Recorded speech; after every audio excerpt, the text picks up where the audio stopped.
जय श्री कृष्णा मित्रों, आप सभी का बहुत बहुत स्वागत है आपके अपने चैनल भक्ति सागर में। धर्मराज युधिष्ठिर कहने लगे कि हे भगवान, मैंने कार्तिक शुक्ल एकादशी अर्थात प्रबोधिनी एकादशी का सविस्तार वर्णन सुना। अब आप कृपा करके मुझे मार्गशीर्ष माह के कृष्ण पक्ष की एकादशी के विषय में भी बतलाइए। इस एकादशी का क्या नाम है तथा इसके व्रत का क्या विधान है, इसकी विधि क्या है, इसका व्रत करने से किस फल की प्राप्ति होती है, कृपया यह सब विधान पूर्वक कहिए।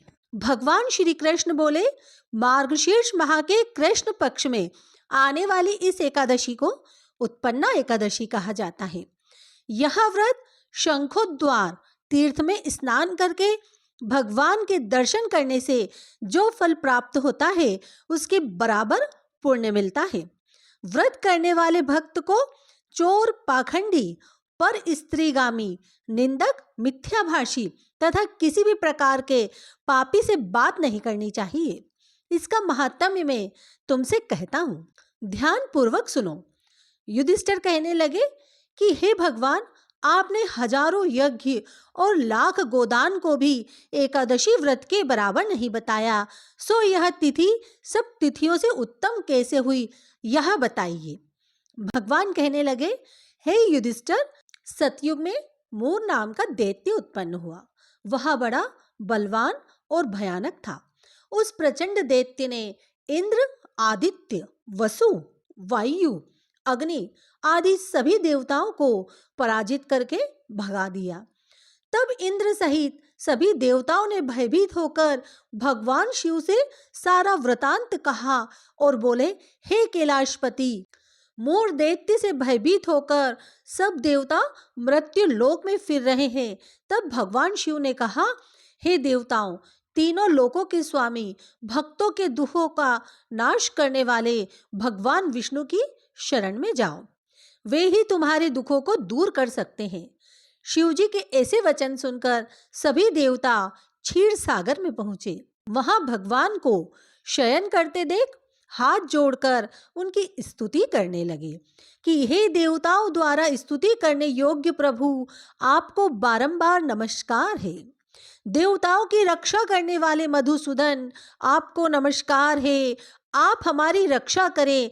दैत्यों से भयभीत होकर हम सब आपकी शरण में आए हैं।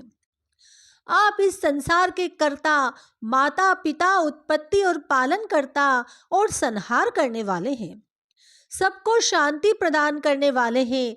आकाश और पाताल भी आप ही हैं। सबके पितामह ब्रह्मा, सूर्य, चंद्र, अग्नि, सामग्री, होम, आहुति, मंत्र, तंत्र, जप, यजमान, यज्ञ, कर्म, कर्ता, भोक्ता भी आप ही हैं। आप सर्वव्यापक हैं। आपकी सिवा तीनों लोकों में चर तथा अचर कुछ भी नहीं है। हे भगवान, दैत्यों ने हमको जीतकर स्वर्ग से भ्रष्ट कर दिया है और हम सब देवता इधर उधर भागे भागे फिर रहे हैं।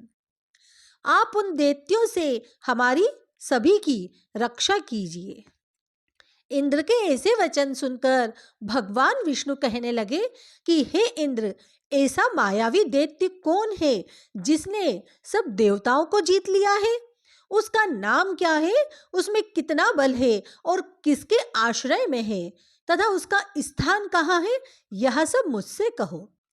भगवान के ऐसे वचन सुनकर इंद्र बोले, भगवान, प्राचीन समय में एक नाड़ी जंग नामक राक्षस था। उसके महापराक्रमी और लोक विख्यात मूर नाम का एक पुत्र हुआ। उसकी चंद्रावती नाम की नगरी है। उसी ने सब देवताओं को स्वर्ग से निकालकर वहां अपना अधिकार जमा लिया है। उसने इंद्र, अग्नि, वरुण, यम, वायु, ईश, चंद्रमा, नेतृत्व आदि सबके स्थान पर अधिकार कर लिया है। सूर्य बनकर स्वयं ही प्रकाश करता है, स्वयं ही मेघ बन बैठा है और सबसे अजय है। हे असुर निकंदन, उस दुष्ट को मारकर देवताओं को अजय बनाइए।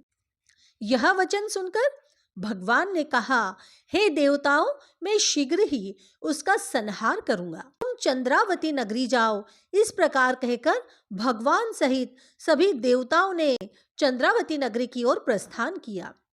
उस समय जब दैत्य मूर सेना सहित युद्ध भूमि में गरज रहा था, उसकी भयानक गर्जना सुनकर सभी देवता भय के मारे चारों दिशाओं में भागने लगे। जब स्वयं भगवान रणभूमि में आए तो दैत्य उन पर भी अस्त्र शस्त्र आयुध लेकर दौड़े। भगवान ने उन्हें सर्प के समान अपने बाणों से बींध डाला। बहुत से दैत्य मारे गए, केवल मूर बचा रहा। वह अविचल भाव से भगवान के साथ युद्ध करता रहा। भगवान जो भी तीक्ष्ण बाण चलाते, वह उसके लिए पुष्प सिद्ध होते। उसका शरीर छिन्न भिन्न हो गया, किंतु वह लगातार युद्ध करता रहा। दोनों के बीच मल्ल युद्ध भी हुआ। 10,000 वर्ष तक उनका युद्ध चला, किंतु मूर नहीं हारा। थककर भगवान बद्रिकाश्रम चले गए। वहां हेमवती नामक सुंदर गुफा थी। उसमें विश्राम करने के लिए भगवान उसके अंदर प्रवेश कर गए। यह गुफा 12 योजन लंबी थी और उसका एक ही द्वार था। विष्णु भगवान वहां योग निद्रा की गोद में सो गए। मूर भी पीछे पीछे आ गया और भगवान को सोया देखकर मारने को उद्धत हुआ। तभी भगवान के शरीर से उज्जवल कांतिमय रूप वाली देवी प्रकट हुई। देवी ने राक्षस मूर को ललकारा, युद्ध किया और उसे तत्काल ही मौत के घाट उतार दिया। श्री हरि जब योग निद्रा की गोद से उठे तो सब बातों को जानकर उस देवी से कहा कि आपका जन्म एकादशी के दिन हुआ है, अतः आप उत्पन्ना एकादशी के नाम से पूजित होंगी। आपके भक्त वही होंगे जो मेरे भक्त हैं। जय श्री हरि। मार्गशीर्ष माह की उत्पन्ना एकादशी की कथा संपूर्ण हुई। धन्यवाद।